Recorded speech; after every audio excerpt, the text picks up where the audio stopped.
Hello guys, আসসালামু আলাইকুম। সবাই কেমন আছেন? আশা করি সবাই ভালো আছেন। আপনারা জানেন আমাদের শেরপুর জেলায় অনেক বৃষ্টি হচ্ছে। বৃষ্টি হওয়ার কারণে আমাদের খেতে একটা বুরুং পাচ্ছিলাম। বুরুং পাতার পরে বুরুংটা তুইলা দেখি এটা কি আজব একটা জিনিস। ভিডিওটা আপনারা স্কিপ করবেন না, স্কিপ করে দেখলে কিছুই দেখতে পারবেন না। ভিডিওটা শেষ পর্যন্ত দেখতে থাকুন। আর কি কি মাছ পড়েছে যদি আপনারা চিনেন তাহলে কমেন্টে জানিয়ে যাবেন। বুরুংটা তোলা আমার বন্ধু তো ভয় পাইছে। আমি কইলাম কে রে তুই ভয় পাস কে? কইতাছে কি বন্ধু বুরুঙ্গের ভিতরে সাপ পড়ছে। আর আমি কইলাম এটা সাপ না, ঢাল, তুই ভয় পাস না, আমি আছি তো। বাড়াইলে কিন্তু আমি দূর দিমু, তুই কিন্তু থাইস আবার। হ্যাঁ, আমি খালি কইতাছি কে রে চালো চালো, ঢালোস না কে?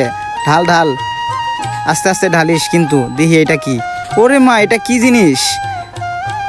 আপনারা কি চিনেন এটা কি? যদি চিনা থাকেন তাহলে বলবেন। এই যে এটা আমি ধরছি, ধরার পরে হাতে এমন একটা দিছে, পিছলানি দিছে। এই জিনিসটা কি যদি আপনারা চিনেন তাহলে কমেন্টে জানিয়ে যাবেন। আর মাছগুলো দেখছেন অনেক সুন্দর সুন্দর মাছ। আমার বন্ধু ভয় পাইতেছে, তার জন্য বন্ধু ধরতেছে না।